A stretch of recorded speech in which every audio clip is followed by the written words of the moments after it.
여러분 안녕하세요. 행복한 안식일입니다. 오늘은 조금 특별하게 예배를 준비해 봤습니다. 우린 지난 방학 김정한 목사님의 설교 시리즈를 봤습니다.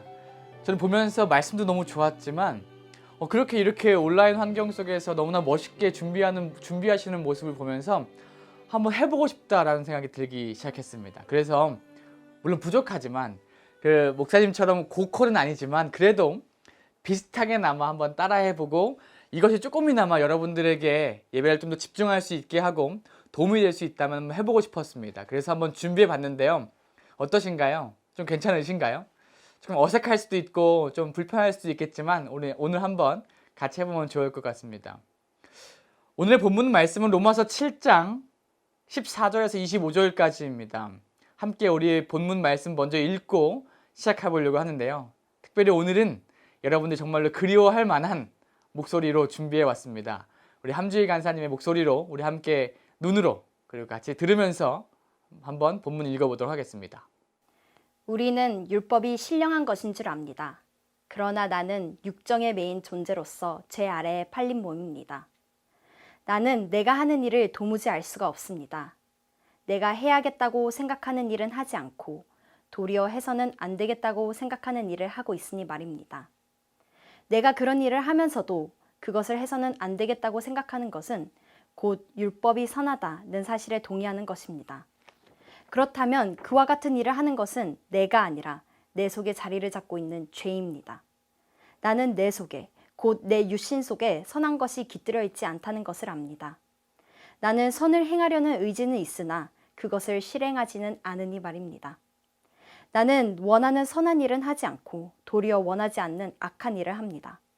내가 해서는 안 되는 것을 하면 그것을 하는 것은 내가 아니라 내 속에 자리를 잡고 있는 죄입니다. 여기에서 나는 법칙 하나를 발견하였습니다. 곧 나는 선을 행하려고 하는데 그러한 나에게 악이 붙어 있다는 것입니다. 나는 속사람으로는 하나님의 법을 즐거워하나 내 지체에는 다른 법이 있어서 내 마음의 법과 맞서서 싸우며 내 지체에 있는 죄의 법에 나를 포로로 만드는 것을 봅니다. 아, 나는 비참한 사람입니다. 누가 이 죽음의 몸에서 나를 건져주겠습니까? 우리 주 예수 그리스도를 통하여 나를 건져주신 하나님께 감사를 드립니다. 그러니 나 자신은 마음으로는 하나님의 법을 섬기고 육신으로는 죄의 법을 섬기고 있습니다. 네, 여러분 반가우셨나요? 이제는 더 이상 목소리만 보지 말고 듣지 말고 직접 만나서 인사 나누고 대화할 수 있는 그런 날이 빨리 왔으면 좋겠습니다. 몇 년 전 온라인 영어 회사들이 갑자기 많이 생기기 시작했습니다. 그 중에 대표적인 것이 유재석이나 강호동 그런 분들이 선정했던 영어가 안 되면 땡땡 스쿨 이런 회사들이었습니다. 그런 회사들이 인기가 점점 많아졌고 굉장히 많은 점유율을 가지고 있었습니다. 그런데 갑자기 정말 혜성처럼 한 회사가 등장했습니다. 그래서 기존의 75%의 점유율을 가지고 있던 회사를 제치고 단번에 1위에 오르게 되었습니다. 혹시 어느 회사인지 아십니까? 네, 바로 이 회사입니다. 야나두. 사실 이 회사는요, 사람들이 이 회사의 사람들 모두가 다 영어를 배우려고 그것들을 알게 된 것이 아닙니다. 광고를 통해서도 많이 알게 됐고요. 이 야나두라고 하는 이 이름 때문에 많이 알려지게 된 것 같습니다. 여러분 혹시 카톡 하시면서 이런 짤 보시지 않았습니까? 야 너도? 야 나도. 이런 짤들 되게 많이 봤었던 것 같습니다. 어떻습니까? 여러분들이 혹시 써보신 적 있으십니까? 이럴 때 좀 많이 썼던 것 같습니다. 한 친구가 시험을 망쳤습니다. 야 나 폭망했어. 그러면 딴 친구가 뭐라고 하냐면 야 너도? 나도. 나 다이어트 포기하려고. 나도. 야 오늘 공부 안 되는데 PC방 갈까? 야 나도. 이런 거 말입니다. 야 너도? 야 나도. 나 혼자 망한 것 같고 나 혼자 힘든 것 같고 나 혼자 나빠진 것 같고 나 혼자 실패한 것 같을 때 나 혼자가 아니라 내 옆에 누군가가 있다고 하는 것이 얼마나 위로가 되고 위안이 되고 힘이 되는지 모르겠습니다. 사실 얼마 전 저랑 친한 목사님을 만났습니다. 왜 친하냐면 저랑 같은 처지에 있었기 때문입니다. 바로 동일하게 결혼을 하지 않았던 목사님이었습니다. 그래서 우리 항상 이렇게 얘기했습니다. 다른 곳에서 왜 결혼 안 하냐, 너 결혼 안 하면 빨리 목회 못 한다, 이런 욕을 먹을 때마다 야, 그래도 너가 있으니까, 너가 내 옆에 있으니까 위안이 된다, 위로가 된다라고 이야기하는 목사님이 계셨습니다. 근데 어느 날 만나더니 너 맞아 라고 이야기하는 것입니다. 여러분들은 어떻습니까? 힘들고 어려울 때 나만 실패한 것 같고, 나만 좌절한 것 같고, 나만 잘못한 것 같을 때 우리 옆에 누군가가 있고 나와 같은 것을 느끼고 나와 같은 상황에 있는 친구가 옆에 있음을 경험해 보신 적 있으십니까? 그런데 단순하게 이것은 우리들의 그냥 일상생활에만 있는 건 아닌 것 같습니다. 우리의 신앙생활에도 적용되는 것 같습니다. 우리는 예수님을 믿고 침례를 받고 열심히 교회에 다닙니다. 다른 친구들 대학 왔다고 놀러 다니고 맨날 PC방 가고 맨날 친구들과 미팅하고 놀고 뭐 음주 가무를 즐길 때 그래도 나는 열심히 최소한 세일은 나오고 봉사대도 가고 제자훈련도 참여합니다. 요즘에는 매일매일 LT를 하려고 노력하기도 하고 LT 시그널에 참여하기도 합니다. 그런데 뒤돌아보면, 그런데 막상 내 삶을 바라보면 아무리 노력하고 아무리 열심히 살려고 노력하고 더 나아가서 더 좋은 사람이 되려고 기도도 많이 하고 더 노력함에도 불구하고 여전히 우리가 죄인임을 고백하는 것입니다. 이러다 보니 신앙에 권태기가 온다고 이야기하는 친구들도 보는 것을 많이 목격하게 되었습니다. 열심히 하려고 했습니다. 제자훈련도 해보고 2주 동안 핸드폰도 안 내봤습니다. 잠깐 좋아지는 것 같습니다. 매일매일 일찍 자고 일찍 일어나서 기도하고 생활해 보니 기도도 열심히 하게 되고 울기도 하고 간증도 하고 열심히 해봤습니다. 그런데 핸드폰을 받는 그날, 그 순간 우리는 인스타에 빠지고 팸에 빠지고 유튜브에 빠져버리는 것입니다. 그리고 혼자 더욱더 고민합니다. 나는 왜 맨날 이렇지? 난 왜 변하는 게 없지? 난 열심히 하려고 노력했는데 왜 아무것도 안 되지?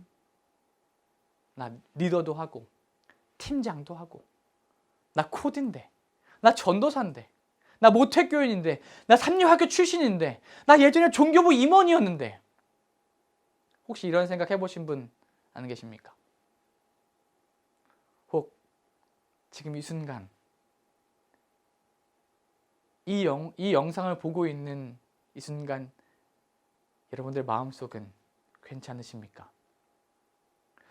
그런데 오늘 우리 함께 살펴본 본문에서는 바울이 우리에게 이렇게 이야기합니다. 너도 그래? 나도 그래. 완벽한 것 같고 나와 다른 것 같고 신약 성경에서 14권이나 쓴 사람, 예수님을 위해서 전도 여행을 3번이나 갔다 온 사람, 수많은 매질당했던 그 사람, 도망다녔던 그 사람이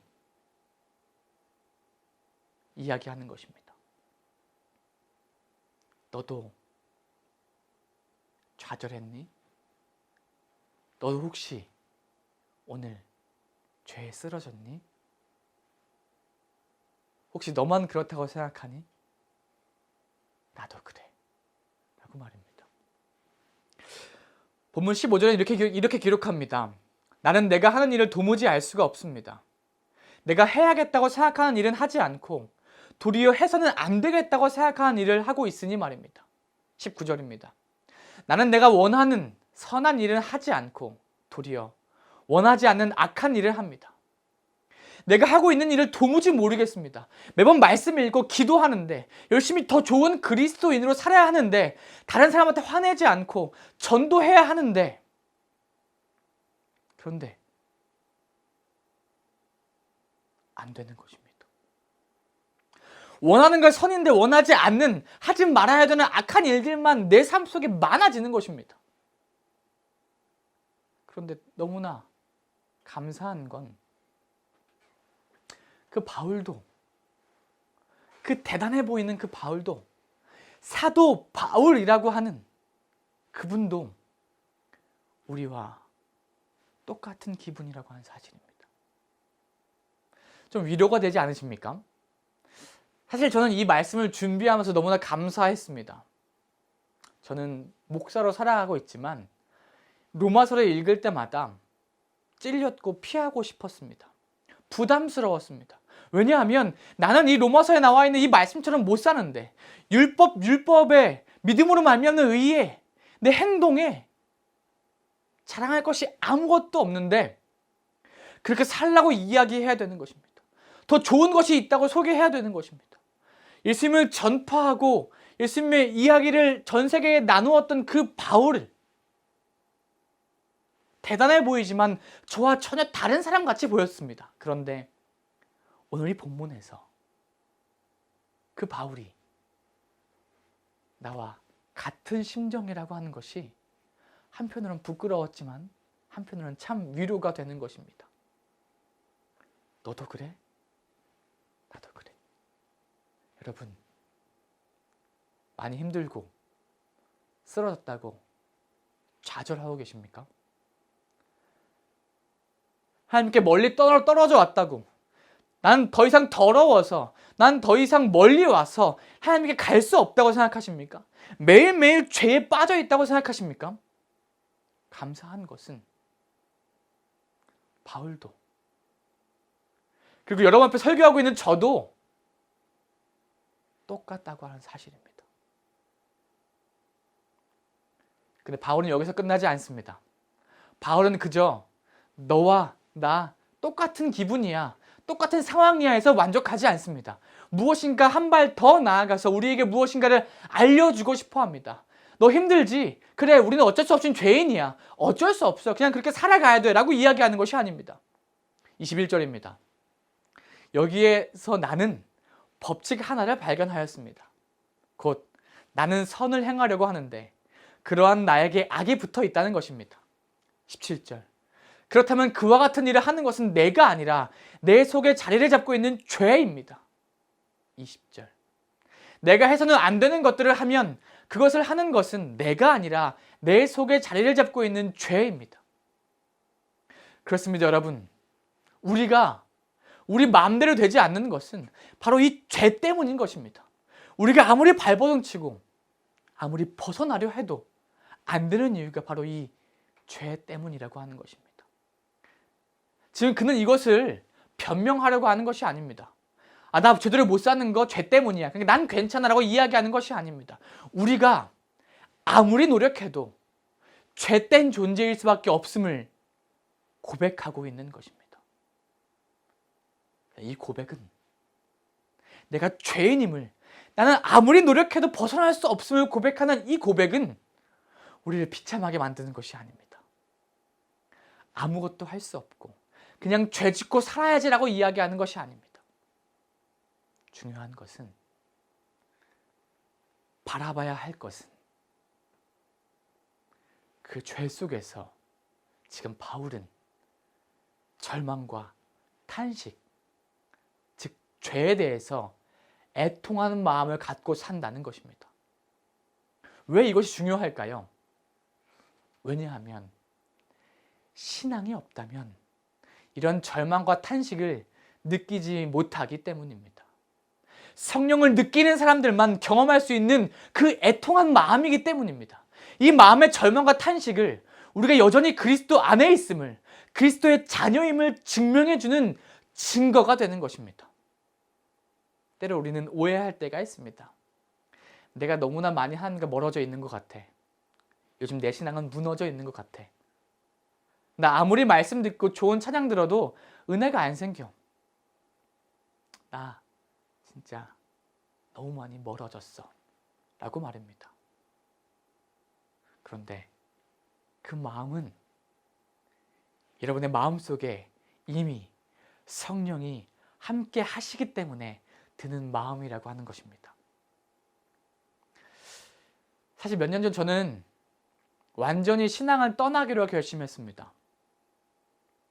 30년이 넘는 시간 동안 모태교인으로서 당연했고 또 제 모든 삶을 다 내어서 목회를 하기로 결심했던 저였는데 그 모든 것들을 버려버리고 무신론자의 길로 가기로 마음을 먹었었던 적이 있었습니다.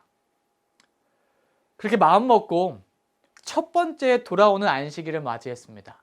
교회도 가지 않기로 결심했고 내가 그동안 하지 않았던 것들을 다 해보고 살겠다고 마음껏 소위 죄라고 하는 것들을 다 저질러 보기를 결심했었습니다.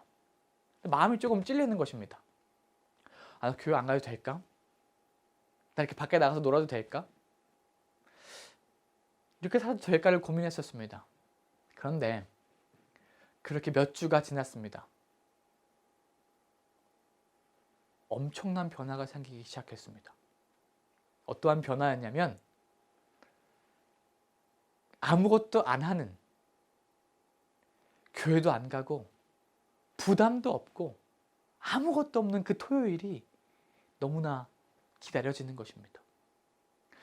사실 저에게 있어서 토요일은 언제나 가장 바쁜 날이었습니다. 가장 힘든 날이었고 가장 집중해야 되는 날이었고 모든 것들을 긴장하지 않으면 안 되는 날이었습니다. 그런데 그날 그 모든 짐들을 버려버리고 쇼핑하러 가고 내가 먹고 싶었던 거 마음껏 먹고 놀러 다니는 것이 너무나 행복한 것입니다. 주말이 있는 삶이 이런 거구나. 아, 너무나 좋구나 이런 것들을 느꼈습니다. 여러분, 그 제 모습이 바로 죄인임을 자각하지 못하는 내 마음속에 있는 죄들을 죄라고 느끼지 못하는 내 삶 속에 죄가 너무나 많음에도 불구하고 그것이 죄임을 인식하지 못하는, 아니 어쩌면 인식할 필요 없는 그런 모습인 것입니다. 왜 그랬을까요? 왜냐하면 제 안에 무엇이 선인지 무엇이 거짓인지 알려주는, 분별하게 해주는 하나님의 말씀, 율법이 없었기 때문입니다. 죄, 그 죄 안에 들어가 있으면, 그것에 빠져 있으면 그런 마음조차 없는 것입니다. 사실 나 너무 죄인인 것 같아요. 나 너무 하나님과 멀어졌습니다. 이런 얘기를 저는 언제 많이 들었냐면요, 바로 여러분들과 함께 제자 훈련할 때였습니다. 수업 시간이나 혹은 간증 시간 아니면 소그룹 기도회 시간에 삶을 나누다 보면 많은 친구들이 그렇게 이야기하는 것입니다. 저 지난 학기 너무 힘들었어요. 저 신앙의 정체기가 온 것 같아요. 저 영적 싸움 하느라 너무 힘들었습니다. 아무리 착하게 살려고, 아무리 좋은 그리스도인으로 살려고 하는데 제 생활은 그게 안 되는 거예요. 과제에 빠져 있고 공부에 빠지다 보니, 아니 어쩌면 노는 거에 빠지다 보니 점점 멀어지더라고요. 근데 그런 이야기 하는 친구들을 볼 때마다 어떠냐면 무엇인가 굉장히 잘못한 것 같고 마치 나쁜 소식인 것처럼 이야기하곤 합니다. 그런데 잊지 말아야 할 중요한 사실은 회심하지 않는 사람들에게는, 회개하지 않은 사람들은 자신의 죄와 투쟁하지 않는다는 것입니다. 마치 몇 년 전 저처럼 말입니다. 전혀 뉘우침도 없고 전혀 가책도 없고 매일매일 하는 생각이라고는 내가 더 열심히 죄를 지어야지 밖에 없었습니다. 여러분, 잊지 마시기 바랍니다. 회심하기 전까지는 죄에 대한 투쟁은 시작되지 않습니다. 그 뜻은 만약 오늘 여러분이 이 바울과 같이 절망과 탄식처럼 죄와 싸우고 있다면, 쓰러진 것을 아파하고 슬퍼하고 있다면, 하나님과 멀어짐을, 내 삶을 후회하고 있다면 그것은 하나님의 은혜인 것입니다. 여전히 성령님께서 여러분의 마음에 임재하고 계시고 여러분을 지키고 계시다는 사실을 기억하시기 바랍니다. 이 영적인 싸움이 우리 마음속에 일어나고 있다는 것, 그것 우리 마음속에 있는 무엇인가 중대한 변화가 일어나고 있다고 하는 사실입니다. 그렇게 우리가 매일의 삶을 살아갈 때 주목해야 되는 것은 나 오늘도 죄 지었어. 나 오늘 너무나 많은 죄를 지었어. 나 오늘도 실패했어. 나 오늘도 쓰러졌어가 아니라 정말 집중해야 되고 정말 되돌아봐야 할 것은 내 마음속에 애통함이 있느냐라고 하는 것입니다. 사랑하는 여러분, 우리는 죄 짓지 않을 방법이 없습니다. 어제도, 오늘도, 내일도 말입니다. 그러니 죄를 짓는 것에 집중하지 마시고 초점을 맞추는 것 하지 마시고 쓰러져 있는 것에 초점을 맞추는 것이 아니라 우리 마음속에 바울과 같은 애통함이 있는지 집중하시고 되돌아봐야 하는 것입니다. 여러분 어떠십니까? 어제 하루를 마치면서, 아니 일주일을 마치시면서 정리하시면서 여러분의 마음속에 애통함이 있으셨습니까? 아니면 나 그냥 또 죄 졌어? 나 또 잘못했지 뭐. 일주일 실패했네. 다음번에 잘해야지 뭐. 라고 그냥 애통함 없이 그냥 죄를 자각하시기만 하십니까? 그저 단순히 죄를 인식하는 것에 그치는 것이 아니라 그 죄를 보며 내 삶 속에서 나는 도저히 죄에서 헤어나올 수 없는 죄인이라는 것을 깨닫고 그 마음을 주신 그 성령님께 돌아가게 되는 이 시간 되길 간절히 소원합니다. 그때 우리는 바울의 고백을 할 수 있는 것입니다. 24절, 나는 비참한 사람입니다. 누가 이 죽음의 몸에서 나를 건져 주겠습니까? 이 바울의 기도가, 이 바울의 외침이 오늘 저와 여러분의 삶 속에 외쳐지게 되길 간절히 바랍니다. 이 애통함 없이는 그저 죄인임을 인식하는 것 혹은 죄를 인정하는 것에서 그치면 안 되는 것입니다. 이 바울의 애통함이 성령님이 여러분에게 살아계시고 그 마음을 주신다는 것들을 인정하고 내 힘으로 아무것도 할 수 없으니 이 성령의 마음속에 그 뜻에 따라서 애통함을 갖겠다 결심해야 되는 것입니다. 사실 로마서 7장 24절에서 이 모든 것이 끝난다면 우리는 답답했을 것입니다. 맞아, 우리는 죄인이야. 죽었다 깨어나서 죄를 이길 수 없어. 죄를 범치 않을 수 없어. 그래서 나는 애통해. 가슴 아프고 철저히 좌절해로 끝났다면 아마 답이 없었을 것입니다. 그러나 바울은 거기에서 끝나지 않고 우리에게 진짜 해답을 알려줍니다. 너 많이 힘들지? 너 많이 괴롭지? 착하게 살고 싶고 좋은 그리스도인 되고 싶고 그런데 그게 잘 되지 않아서 마음속에 여전히 해결되지 않은 그 죄 때문에 그 죄와 싸우느라 참 많이 지쳤지? 맞아. 너도 그렇겠지만 나도 그랬어. 그런데 우리에게는 한 가지 희망이 있어. 우리는 그렇기에 죄를 인정하고 죄를 애통하는 마음이 있기에 우리에게는 희망이 있어. 25절입니다. 우리 주 예수 그리스도를 통하여 나를 건져주신 하나님께 감사드립니다. 내가 여전히 육신의 죄의 법을 섬기고 살지만 내 마음속에는 성령님이 계셔서 내가 여전히 쓰러지고 넘어지지만 그럼에도 불구하고 하나님이 내 안에 계셔서 예수님을 통해서 나를 건져주셨어. 그렇게 오늘 너도 나처럼 이것을 경험해보지 않을래? 그렇게 우리 다시 한번 일어나보지 않을래? 오늘 바울은 이렇게 이야기하는 것입니다. 맞습니다. 우리 힘으로는 결코 죄에서 벗어날 수 없습니다. 아무리 노력해도, 아무리 기도 많이 하고 교회 열심히 다녀도, 리더를 하게 되고 전도도 하게 돼도 여전히 우리는 죄의 노예인 것입니다. 그런데 그와 동시에 예수 그리스도께서, 우리의 구주 되시는 주님께서 우리를 죄에서 건져 주신다고 하는 사실입니다. 여러분, 이김은 하나님이 주시는 것입니다.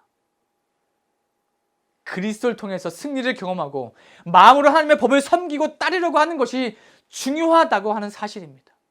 그리스도가 오시기 전에는 우리는 죄가 죄인지 인식조차 하지 못합니다. 내 마음속에 주님이 계시지 않으면 내가 너무 멀리 떨어져 왔구나, 나 죄인이구나, 나 넘어졌구나 하지 않는 것입니다. 애통해 하지 않습니다. 그런데 그분을 바라보고 그분이 우리의 구세주임을 인식하는 순간, 그분이 우리 마음에서 그분을 필요하게 된다는 것들을 알게 해주신다고 하는 사실입니다. 잠언 24장 16절에는 이렇게 기록하고 있습니다. 의인은 7번은 넘어지더라도 다시 일어나지만, 의인은 7번 넘어지더라도 다시 일어난다 이야기합니다. 의인은 결코 넘어지지 않습니다 이야기하지 않습니다. 왜? 의인은 계속해서 넘어지는 것일까요? 왜냐하면 그는 계속해서 일어나고 있기 때문입니다. 여러분은 어떠십니까? 맞습니다. 우리는 넘어집니다. 우리는 매일 쓰러집니다. 바울이 이야기했던 것 같이 두 마음이 항상 있어서, 나는 아무리 잘 살려고 노력하고 나는 아무리 선해지려고 노력하지만 여전히 나는 넘어진다 이야기하는 것입니다. 바울이 나도 넘어져 라고 말합니다. 맞습니다. 넘어집니다. 그러나 중요한 사실은 주님은 결코 우리를 넘어진 상태로 두시지 않는다고 하는 사실입니다. 만약 우리가 하나님께 멀어진 것 같고 중대한 죄를 지은 것 같고 더 이상 하나님께 사랑받지 못할 것 같은 마음이 들 때, 하나님과 거리가 느껴질 때, 내 마음이 찔릴 때 성경을 펴시고 요한일서 1장 9절을 찾아보시기 바랍니다. 만약 여러분이 성경을 펴셔서 요한일서 1장 9절을 살펴보실 때 그 구절이 있다면 감사하시기 바랍니다. 우리가 우리 죄를 자백하면 하나님은 신실하시고 의로우신 분이셔서 우리 죄를 용서하시고 모든 불의에서 우리를 깨끗하게 해주실 것입니다.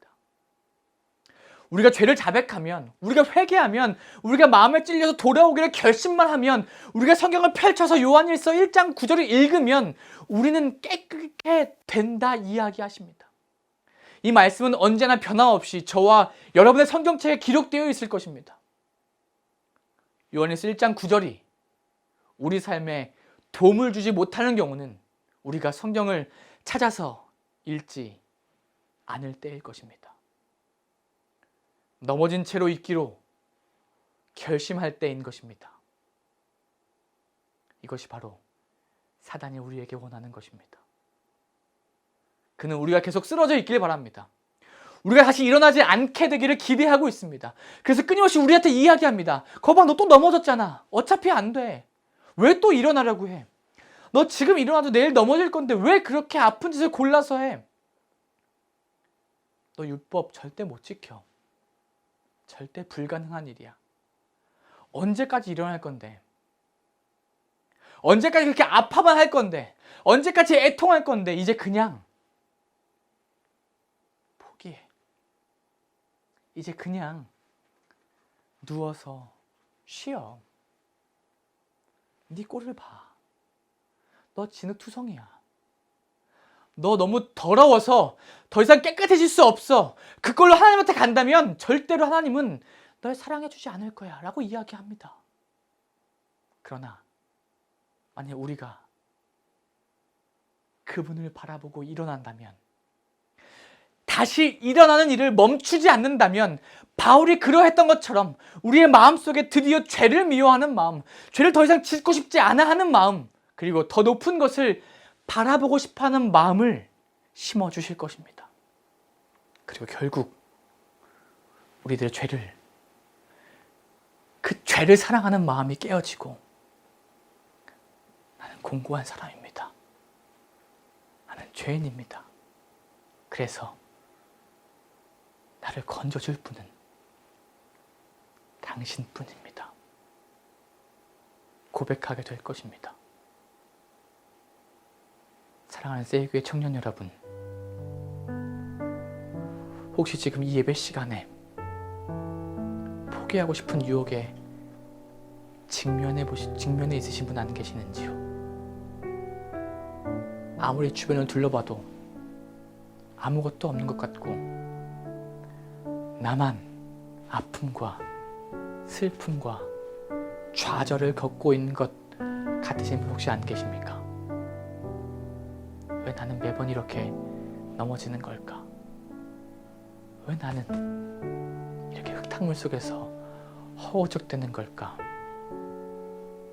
난 왜 이렇게 더러운 사람일까? 혹시 고민하고 계시지 않으시는지요? 그렇다면 오늘 바울의 고백을 잊지 않으셨으면 좋겠습니다.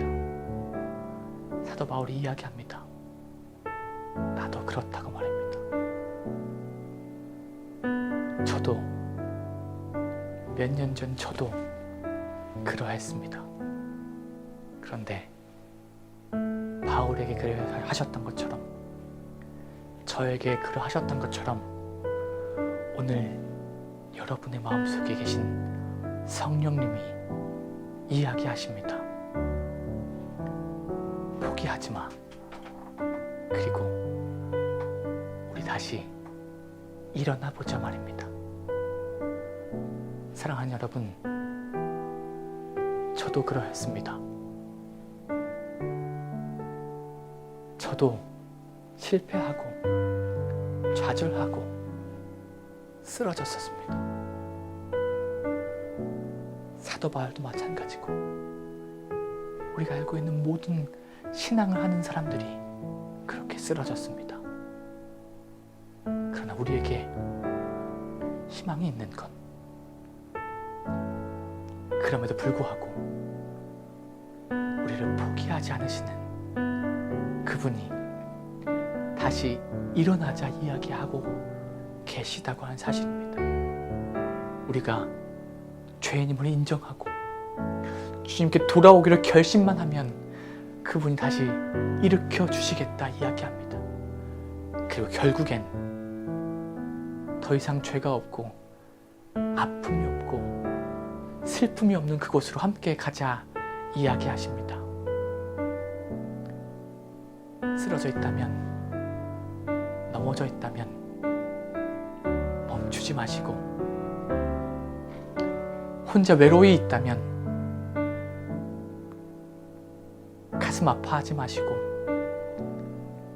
사도 바울의 말처럼 저처럼 야, 나도 그랬어 라고 위로받으시고, 우리 오늘 다시 한번 일어나서 걸어가 보지 않으시겠습니까? 함께 걸어가겠습니다. 여러분을 응원합니다. 그리고 오늘 다시 일어나 또 넘어질지라도 다시 주님께 나아가게 되는 저와 여러분들을 간절히 바라며 말씀 마치겠습니다. 우리 함께 기도하겠습니다. 우리 사랑하시는 하늘에 계신 하나님 아버지, 저는 여전히 쓰러집니다. 저는 여전히 좌절합니다. 더 좋은 그리스도인 되고 싶은데 잘 되지 않습니다. 그러나 오늘 좌절하지 않는 것은 바울이 자신도 그러하다, 그러니 괜찮다 이야기하는 것, 바울에게 위로였습니다. 근데 거기서 그치지 않고 죄를 애통해하고 넘어져 쓰러져 있을 때 다시 일어나자고 이야기하고 희망이 있다고 이야기해 주시는 그 주님이 계심을 감사합니다. 지금 저희 넘어졌을 때, 너무 더러워졌을 때 포기하지 않고 주님 바라보며 일어날 수 있도록 도와주시옵소서. 그래서 일어나서 주님과 함께 걸어가며 내 주변에 넘어져 있는 친구에게, 외로워하는 친구에게 왜 그렇게 못해라고 이야기하는 것이 아니라 많이 힘들지? 야, 나도 그랬어 라고 이야기하면서 그를 위로해 줄 수 있는, 용기 내게 해줄 수 있는, 손잡고 다시 걸을게 해줄 수 있는 그런 세이교회 청년들 될 수 있도록 도와주시옵소서. 이 모든 말씀 우리를 사랑하시는 예수님의 이름으로 기도드렸습니다. 아멘.